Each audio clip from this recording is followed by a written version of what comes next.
Binalara təbii qaz daxil olmayacaq. Bunu Energetika Nazirinin müavini Elnur Soltanov Milli Məclisdə istilik təchizatı haqqında yeni qanun layihəsi ilə bağlı ictimai dinləmə zamanı bildirib. Nazir müavininin sözlərinə görə yeni qanunun qəbulu çoxmərtəbəli binalarda daha təhlükəsiz mühitin yaranmasına səbəb olacaq.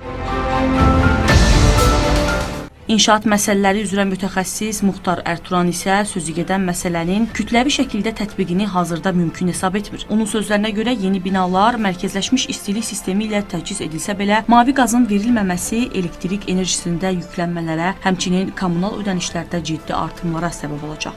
İşıq enerjisindən istifadə eləmək bu hər adamın imkanı çatmır buna. Yəni orta statistik bir əmək haqqı alan insanlar o qazdan işığa keçidi onlara çətin olacaq. Çünki burada kommunal haqların qalxmasından gedir söhbət. Aşağı minimal qiymət 450-500 manat bu kirayə pulu verir və üstəgəl ancaq işıq üçün 300 manat da buradan verəcək. Bu da oldu 800 manat. Binada işıqda yükləmə yarana bilər və binada elektrik xətlərində qızma halları baş verə bilər. Bildiyimiz kimi bu günləri 90% binalarda elektrik xətlərinin aparılması çox böyük problemlərlə aparılır. Mütəxəssisin sözlərinə görə problemdən çıxış yolu qaz təchizatının dayandırılması deyil, mavi yanacağa aid normativlərin düzgün tətbiqidir.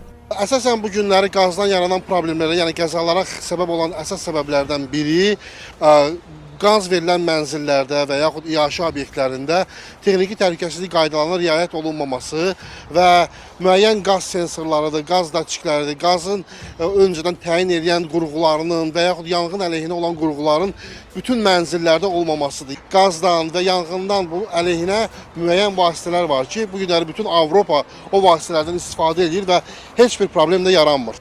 Mütəxəssisin fikrincə, gələcəkdə çoxmənzilli binalara mavi qaz buraxılmasa, doldurma qaz balonlarının da istifadəsinə yol açıla bilər.